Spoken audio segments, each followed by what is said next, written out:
Les jeunes feuilles frissonnent au vent qui caresse les grands arbres. On se croirait au bord de la mer quand les vagues viennent mourir sur le sable. Le jardin des Têtards à Brouckère vous accueille avec la simplicité de Dame Nature et ses caprices. Sorti de sa léthargie hivernale, le jardin a repris quelques couleurs, non sans l'aide du duo constitué de Martine et Jean-Luc Elbode. On s'est donné un degré d'exigence pour accueillir au mieux et dans les meilleures conditions les visiteurs et leur donner envie de revenir. Alors, bien évidemment, avant la saison, il y a tout un travail de préparation.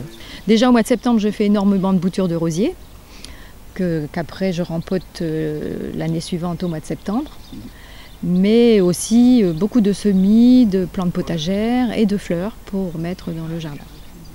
Dans la serre où poussent vignes, figuiers et citronniers, Martine a préparé la nouvelle génération de plantes et de fleurs qui ira les beaux jours revenus agrémenter les 17 000 m² du jardin.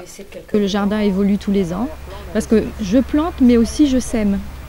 Et les plantes se ressèment d'elles-mêmes également, donc elles font aussi leur petit chemin dans le jardin. Et c'est peut-être aussi une partie du secret du jardin des Têtards. Dame Nature n'est pas contrainte, bien au contraire.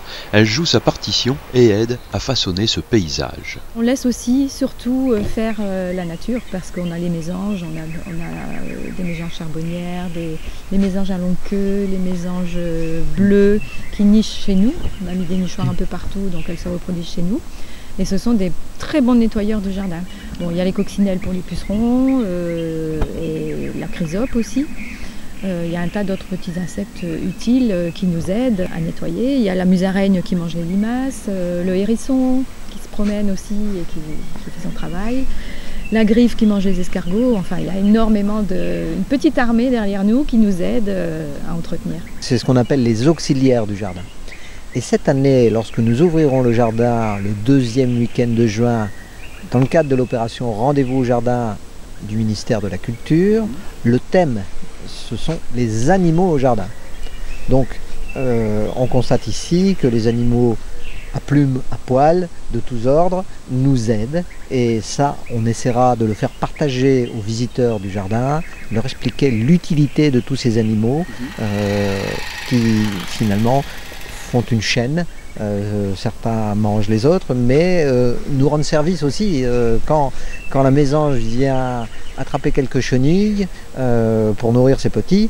Ce sont des chenilles qui ne vont pas de ce fait dévorer les feuilles ou les boutons floraux des rosiers.